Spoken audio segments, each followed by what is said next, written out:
تیل کی ضرورت پڑی. سنی اللہ کی رضا کیسی ہے. دیکھو علم حاصل کیا ہے تو علم کی قدر بھی کرا ہے انہوں نے. ایسا نہیں عالموں کی قدر کیا کرو میرے دوستوں, بڑا کام آئے گا تمہیں.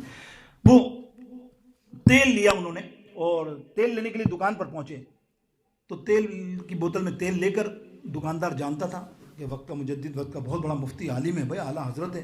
جب دنیا جانتی ہے تو بریلی والے تو جانتے ہی ہوں گے نا. دکاندار نے تیل دیا تو آپ نے کہا بھائی کتنی قیمت ہوئی سننا.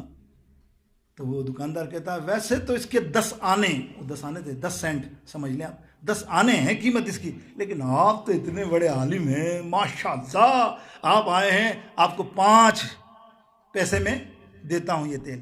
اعلیٰ حضرت نے کہا تیرا کیا مطلب ہے, میں 5 پیسے میں اپنا دین اور علم بیچوں گا؟ اللہ اکبر, کیا 5 پیسے میں میرا علم خریدنا چاہتا ہے؟ یہ لے 10 پیسے جو تیری قیمت ہے وہ لے. اللہ اکبر, اس کو واپس دے کر واپس بوتل لے کر آ گئے. یہ امام کا دیکھو کرائٹیریا, ایک مختصر سی مثال ہے, اب بڑی اور بھی ہے. اس زمانے کا ایک نواب تھا, علاقہ تھا نان پارا, بہت بڑا نواب تھا نان پارا کا نواب, کروڑ پتی, بہت پیسے والا آدمی. اس نے دیکھا کہ یہ اعلیٰ حضرت جو ہے شاہ احمد رضا اتنی اچھی شاعری کرتا کہ بڑے بڑے شاعر اس کا طوطی بولتے ہیں, اور اس کے کلام میں نبی علیہ السلام کی مدحت ایسی ہوتی ہے واہ واہ, تو کیوں نہ میں اپنی مدحت اس سے کراؤں. اس نے خط لکھ دیا اعلیٰ حضرت کو کہ یار احمد رضا تو اتنا اچھے شاعر لکھتا ہے, اتنے پیارے شعر لکھتا ہے اور نبی کی شان میں, تو اگر میری شان میں بھی چند اشعار لکھ دینا تو تجھے مالا مال کر دوں گا. تو زمین مانگے گا میں زمین دوں گا, جو دولت دنیا کی مانگے گا, روپے مانگے گا, مال مانگے گا, میں تجھے دوں گا, لیکن میرے اوپر کلام لکھ دے. آہا, امام اہل سنت نے جو کلام لکھا ہے نا, خدا گواہ ہے, واہ واہ واہ کیا شان ہے. میں کلام تو پورا نہیں پڑھ سکتا, نہ آپ کو اس کی بیان بھی کر سکتا ہوں. میری مراد یہ ہے اعلیٰ حضرت نے اس کو جواب تو نہیں دیا, لیکن اپنے مقطع کے اندر ایسا جواب لکھا ہے کہ اس کا علاقہ تھا کیا تھا, نان پارا. اس کو الٹا کر دیا. نان پارا کا ویسے معنی دیکھو نا تو روٹی, اور نان کے معنی روٹی, پارا معنی پانی, روٹی پانی. روٹی پانی کہتے ہیں نا بھائی, ہمارا تو گزارا روٹی پانی پہ. تو آپ نے اس کے نان پارے کی سلطنت کو الٹ دیا. کیسے کہ کروں اہل مدحہ دول رضا, کروں اہل مدحہ دول رضا, پڑے اس بلا میں میری بلا. آئے ہے, کروں میں مدحہ کروں ان دولت مندوں کی, ارے کروں مدحہ اہل دول رضا, پڑے اس بلا میں میری بلا. میں گدا ہوں اپنے کریم کا, میں گدا ہوں اپنے کریم کا, میرا دین پارائے نا نہیں, صلو علیہ میرا دین کو پانی, روٹی پانی ہے کیا جو تم نے سمجھ لیا ہے. ایک ہی مقطع کے اندر اس کو جواب دیا. میرے دوستو بزرگوں, یہ ہمارے اسلاف اور یہ ہمارے ائمہ, امام بخاری رضی اللہ تعالیٰ عنہ. دیکھیں آپ بخاری شریف آپ نے سنی نا نام, کیا کتاب ہے, شاید حدیث میں اس سے بڑی کتاب نہیں ہے, یاد رکھیے گا. حدیث پاک کی کتابوں میں اس سے بڑی کتاب کوئی بھی نہیں ہے. سب کا متفق ہے, جتنے علماء جب سے چلے آئے رہے ہیں 12 برس سے, امام بخاری کے بعد سب کا ایک ہی حتمی فیصلہ ہے کہ واقعی بخاری شریف جیسی کتاب کوئی نہیں. اب وہ بخاری شریف لکھ رہا ہے, دیکھو وہ امام, خدا گواہ, لکھنا ہے. اور لکھتے ہوئے کیا لکھتے ہیں امام بخاری, سب سے پہلی حدیث بخاری شریف اٹھائیں گے تو وہ لکھی اس بات پر ہے کہ یہ کتاب میں نے لکھی اللہ کی رضا کے لیے, میری نیت یہی ہے. یہ پوری جو کتاب لکھی, یہ نہ ہو کہ یہ کتاب بہت آگے بڑھ جائے تو لوگ کہ میری واہ واہ ہو. امام بخاری لکھتے ہیں انما الاعمال بالنیات,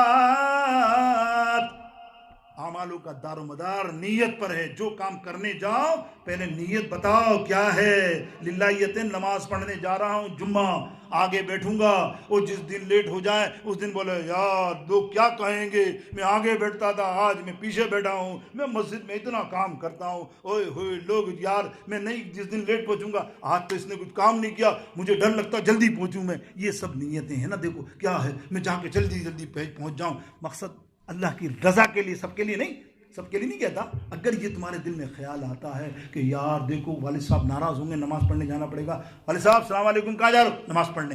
او ہو میرا بچہ, اب تمہارے دل میں نیت کیا تھی کہ میرے باپ کو خبر ہو جائے کہ میں نماز پڑھنے جا رہا ہوں, باقی ٹھیک ہے اماں مارتی ہے جمعے کے لیے, اماں کو بتا دوں. یہ ساری نیتیں ہیں نا. امام بخاری کہتے ہیں ساری کتاب میں نے جو لکھی ہے نا بخاری شریف, خالصتاً اللہ کی رضا کے لیے. اور اللہ نے کیا مرتبہ دیا اس کتاب کا پتہ ہے, کہاں بخارا شریف کا چھوٹا سا علاقہ، اور کہاں امام بخاری دنیا عالم کا عالم، ایسا عالم. یہ ہمیں بتایا گیا ہے کہ للہیت اختیار کرو، اللہ کی رضا میں سب رضا ہے. میرے دوستو بزرگوں، ایک واقعہ بس ایک درویش کا، غزالی کی، امام غزالی لائے ہیں، بس یہ سن کر ہم اپنے اختتام پر چلتے ہیں. امام غزالی فرماتے ہیں ایک درویش، سنو آپ یار، یہ سب آگے آتے ہو نا مسجدوں میں سب سے پہلے، وہ بڑی ان کے لیے بڑی کٹھن اور وہ خطرناک بات ہے، بڑی خطرناک عمل ہے. امام غزالی رحمۃ اللہ تعالیٰ علیہ فرماتے ہیں کہ ایک درویش اللہ کے ولی تھے، انہوں نے 8 سے 7 برس تک مسجد کے اندر تکبیر اولا پر جماعت میں حصہ لیتے رہے. تکبیر اولا سمجھتے ہیں نا؟ تکبیر اولا مطلب یہ کہ امام نماز جب شروع کرتا ہے وہ کہتا ہے اللہ اکبر ثنا سے پہلے، یہ تکبیر اولا کہلاتی ہے. اور اس کے ساتھ شامل رہنے والا بندہ، اس کا مرتبہ بہت اعلیٰ ہے، حدیث کی کتاب میں بہت اعلیٰ. اللہ اکبر میں بتا نہیں سکتا، ابھی تفصیل نہیں ہے، کبھی موضوع ہوتے ہی کریں گے کہ کس قدر اللہ نے اس کا مرتبہ رکھا ہے جو تکبیر اولا کے ساتھ شامل ہوتے ہیں. ان کا مرتبہ بلندی، جب ان کا اتنی بلندی ہے تو پھر امام کا کیا حال ہوگا جو امام تمہیں 5 وقت خود ہی تکبیر اولا کرتا. قدر کیا کرو، علماء کی قدر کیا کرو، اماموں کی قدر کیا کرو، اس لیے کہ یہ فکس ڈپازٹ ہے. خدا کے لیے کبھی بدتمیزی بدلہذی نہ کرو، غلط کام مت کرو. ایسا نہ کرو کہ تم اپنی دنیا ہی کھو دو. وہ بھائی نہیں ہے تو دور ہو، سمجھ میں نہیں آتے تو ان سے دور رہو. لیکن الجھو گے یا کوئی معاملہ کرو گے تو کیا ہوگا، تمہاری نیک عمل جو ہے نا ضائع ہوں گے. اور اچھا کرو گے تو خدا کی قسم حدیث پاک موجود ہے، ایک نہیں کئی سو حدیث پاک سرکار کی موجود ہے کہ کل وہ بندہ جنت میں نہیں جائے گا، نہیں جائے گا، رک جائے گا. کوئی بندہ ہاتھ پکڑے گا، مولانا صاحب تمہارے پیچھے نماز پڑھیے، آپ ہمیں چھوڑ کر جنت میں جا رہے ہو. وہ مڑ کے دیکھے گا بار الہی کی طرف، اللہ فرمائے گا تجھے میں نے کہا نا جس پہ ہاتھ رکھ اور اس کو جنت میں لے جا. کتنا سا اچھا اور آسان سودا ہو گیا. اگر تم علماء دین کی قدر کرو، اپنے امام کی قدر کرو جس کے پیچھے نماز پڑھتے ہو، پیچھے اس امام کے، اس کا مقصد ساری چیز آپ نے اس کو دے دی. اگر آپ نے اس کی غیبت یا برائی کی تو پھر تمہاری نمازیں گئی کہاں، کیونکہ تمہارا تو امام ہی غلط ہے اگر غیبت یا برائی ہوگی. سمجھتے ہیں نا، سمجھ گئے نا اپنا اشارہ. سنو، وہ درویش 7-8 سال تک تکبیر اولا کے ساتھ نماز پڑھتے تھے سب سے آگے. ایک دن ایسا ہوا کہ ان کی فوت ہو گئی تکبیر اولا، جماعت میں شامل ہو گئے. اب دیکھیں نماز میں شامل ہو گئے، تکبیر اولا ختم ہو گئی، امام نے قرات بھی شروع کر دی، آپ آئے کسی وجہ سے پہنچے.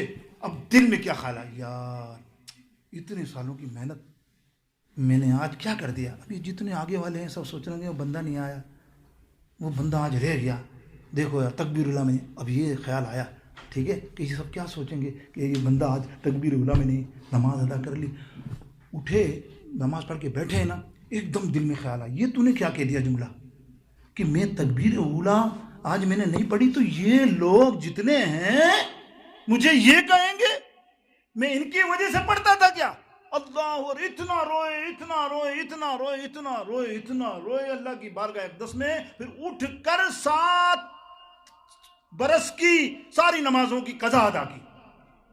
یہ اللہ کے درویش کہ مجھ سے کیا ہو گیا. نیت دیکھا کہاں نیت آ گئی، تھوڑی سی نیت ہے کیا. ذرا ہمارے یہاں بھی دیکھیں نا معاملہ، ذرا سی بات پہ آدمی اندر دل میں اکڑ ہوا تھا، یار میں تو آتا ہوں بھائی، میں تو آتا ہوں فجر میں سب سے پہلے، تو کب آتا ہے. تو ہمارے یہاں پر چلتی مثلیں، ابے بھائی تو لیٹ کیوں آتا جمعے کے دن، سنیے گا نا ایسے ہی مثال دے رہا ہوں، ہمیشہ لیٹ آتا تو بولے یار اصل میں کام ہوتا نا آفس. ابے ہمیں دیکھ 5-10 منٹ پہلے مسجد میں پہنچتے ہیں.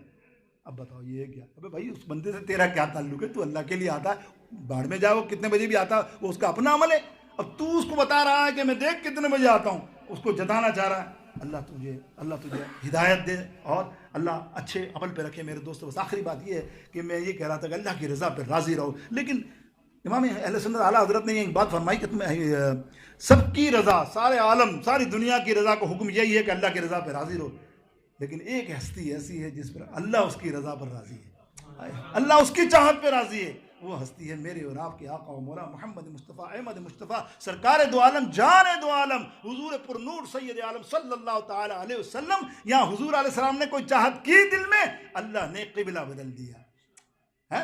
چاہت ہی کی نا دل میں، کیا تھا، پکارا تو نہیں، صدا تو نہیں لگائی، نماز میں ہی تھے، بس چاہت ہوئی یا اللہ یہ قبلہ بدل جائے اور کعبہ ہمارا قبلہ بن جائے. اوپر دیکھی نگاہ کے تو قرآن نے آیات نازل ہو گئی قرآن پاک کی کہ وجہی کا فی السماء، اے اللہ جو تو آسمان پہ میرے محبوب تم نے اٹھایا نا، میں تمہارے دل کا حال جانتا ہوں، قبلہ بدل لو. قبلہ بدلا نا کہ خدا کی رضا چاہتے ہیں دو عالم، خدا کی رضا چاہتے ہیں دو عالم، ارے خدا چاہتا ہے رضائے محمد صلی اللہ علیہ وسلم. وآخر دعوانا الحمدللہ رب العالمین.